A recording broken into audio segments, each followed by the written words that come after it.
welcome to another Beer and Code. Cheers. Today we are talking about, or we're continuing our talk about Kotlin, and Kotlin from a Java user's point of view. The particular topic for this video is Lambda functions and higher order functions.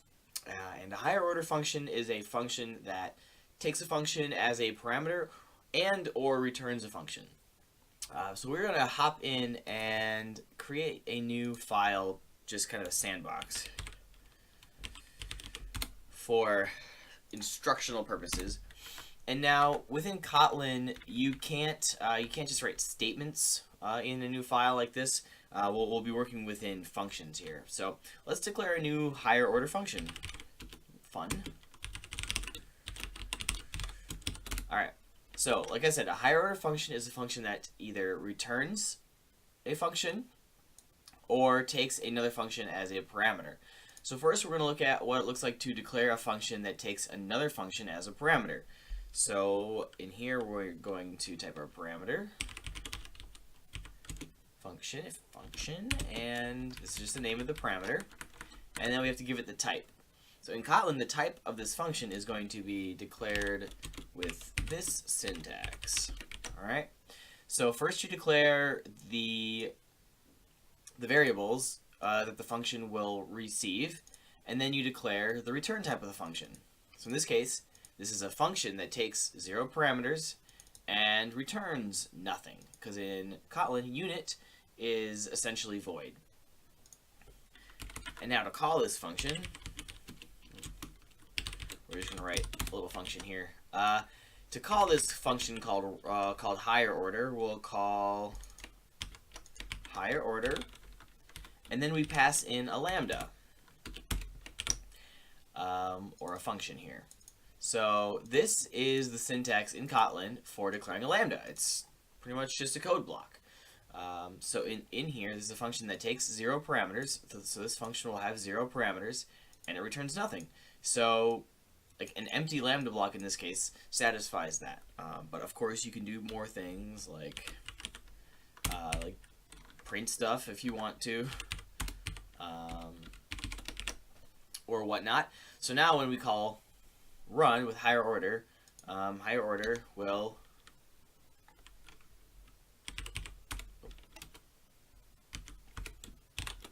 call this function. So this is an example of a function that takes another function as a parameter. Let's say, though, that this function takes, rather than no parameters, it takes an int. And so this is the function that takes an int. And now I have to give it an int. We're going to give it 6. So now, what's interesting is, in here, this didn't change. It didn't give me any errors, even though I haven't changed the declaration. One interesting thing about Kotlin that's kind of hard to, at least for me, it was hard to wrap my head around at first, is when you're dealing with a function that takes one parameter, Kotlin automatically declares that parameter for you within this lambda and gives it the name it. So in this case, if I put it here, you can see it bolded it, and it says automatically declared based on the expected type. So in this case, it's going to be of type int, and it's going to be 6, where I've passed it in here. So this will be printing out 6. All right, so that is some just convenience functionality that Kotlin gives you. Of course, you can name this parameter whatever you like, and to do that, the syntax looks like this. So inside of your curly brace, you give the name of the function, and then its skinny arrow. So now it is gone because I've renamed it manually to number, and I can use it like this.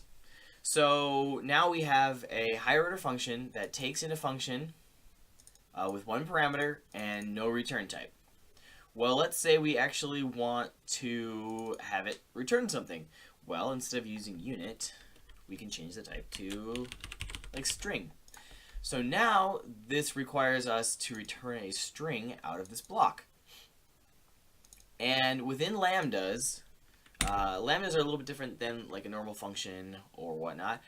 In lambdas, the return type of, or the return statement of your lambda is the last statement. So say we just wanted to like toString the number, we can just do this. So in this case, the last statement in this lambda is number.toString, so that will be the result or the return type that is required for this function. So now this function actually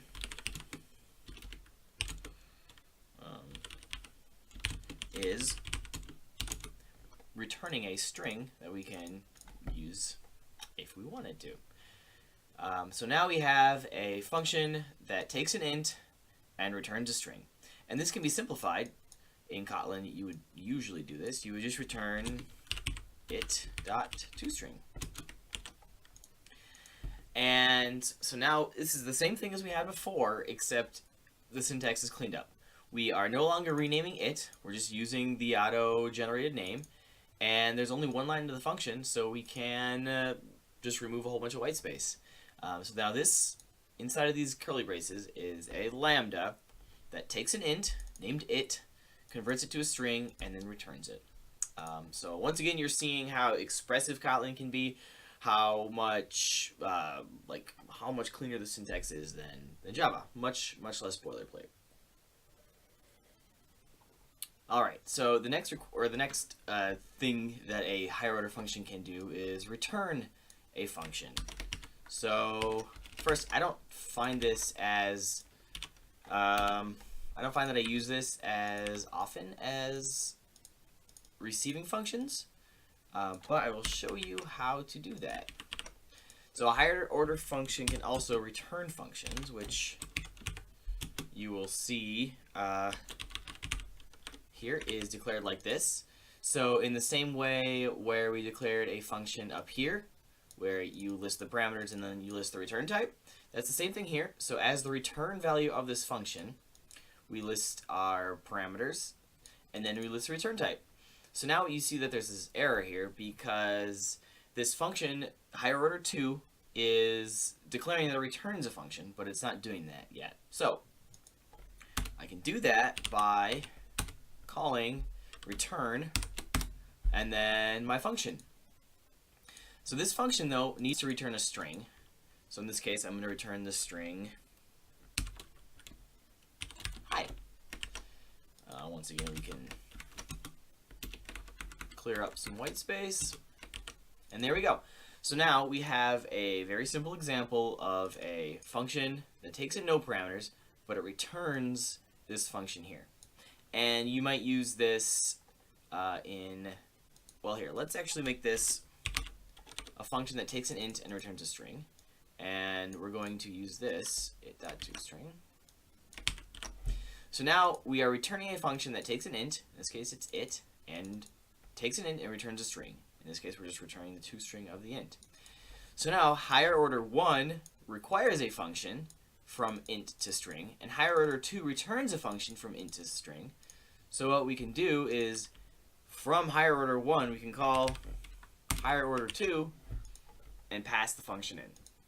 So none of this is all very useful right here. I understand that this is just for demonstration purposes, but these things can be composed and built upon and become very, very, very, very useful. So there's one more little bit of functionality that I want to go over before we hop into the JDapper code.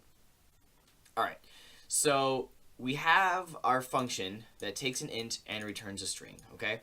And we've been over that within the function, you can give the parameter a name.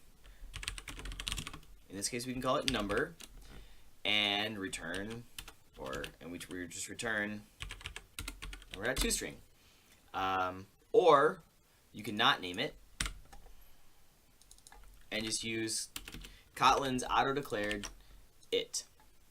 There's sort of one other option that you can do, and this can get tricky and confusing, but it ends up becoming very useful and very powerful, and the Kotlin standard library uses it pretty heavily, so it's a very good concept to kind of understand because you run into it right away if you start using some of the standard library. So how Kotlin describes it as changing the receiver of the function.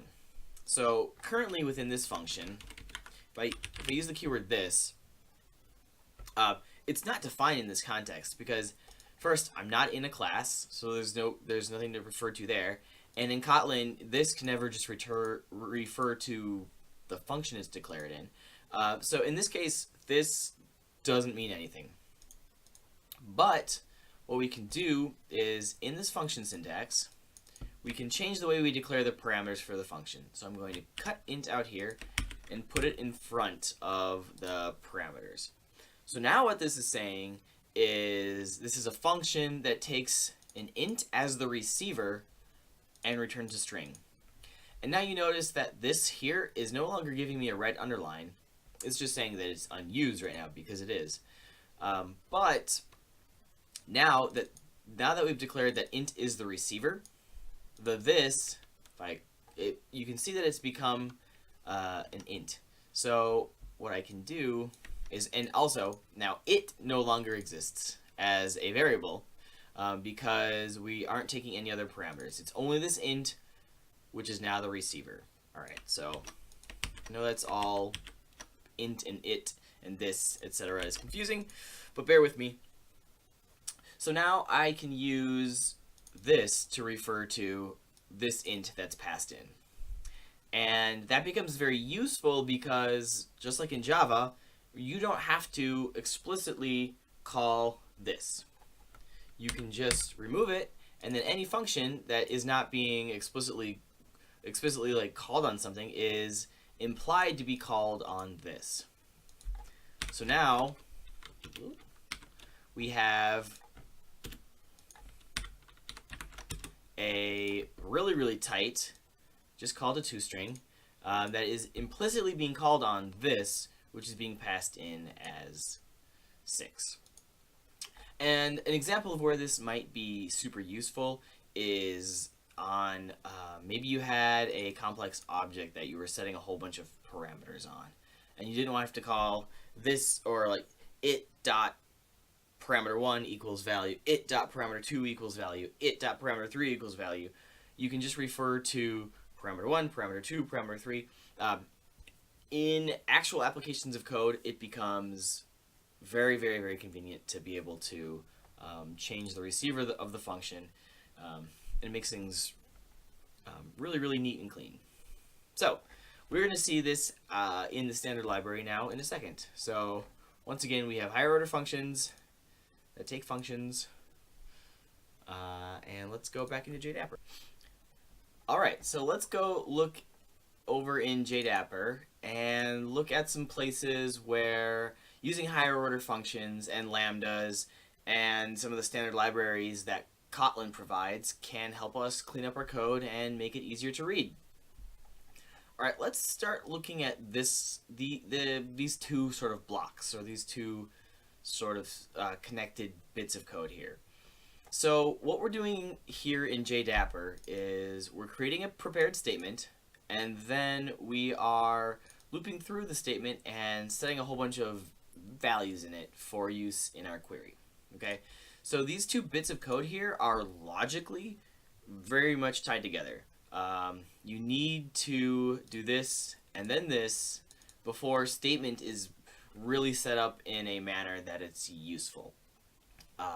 Within the Java code, we had put them together without a space in between and left some white space around the outsides to sort of convey that idea.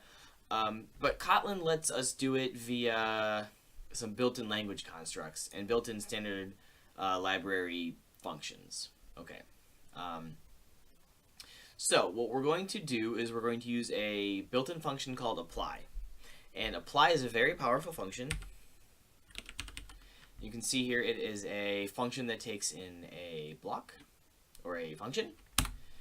And one thing that I didn't mention over in the sandbox is if you're dealing with a function that takes a lambda as its last parameter or only parameter, you can omit using the parentheses to call it.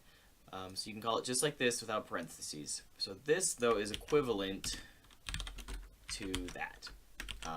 But just sort of along the same theme here is Kotlin lets you remove extra syntax and markup if it's not useful. So we're going to call apply on this prepared statement. And what apply is doing right now, without any code in this block, we'll leave it like this here. Apply returns this value. So right now it's not doing anything. We're getting a prepared statement, and we're calling apply, which calls this function, and then returns this value. So nothing has changed. Statement isn't changed yet. But the idea behind apply is inside of this block of code, you are going to modify this value so that way it's ready to go by the time it's being set into statement. So we're going to take this block and put it in here. So now what we've done is we've logically grouped the variable or the value creation and then the value sort of setup steps. And it's all very well tied together, and it's very clear that statement will be the result of this plus running this code on it. And now apply here is doing that funky thing where we talked about changing the receiver. Okay, so what apply is doing is it's making this value, this prepared statement, the receiver in this code. So statement now, since we haven't actually declared it just yet within this block, statement has actually become this. It's become the receiver of this apply function. So now we can call this .setObject or setObject to set this parameter up in our prepared statement. So now you can see that this code isn't any shorter than before. That's not where we're gaining value. We're not gaining value in shortness here.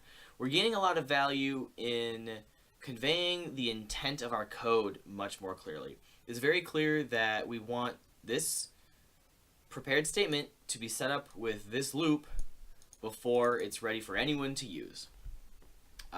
So we are going to do that one more time up here, where we're doing nearly the same thing, where we're getting the declared fields, setting them into here, looping through them, and then making sure that all of those private fields in the declared fields are accessible. So we're going to do the same thing. We're going to use apply, and we're going to put the code in there.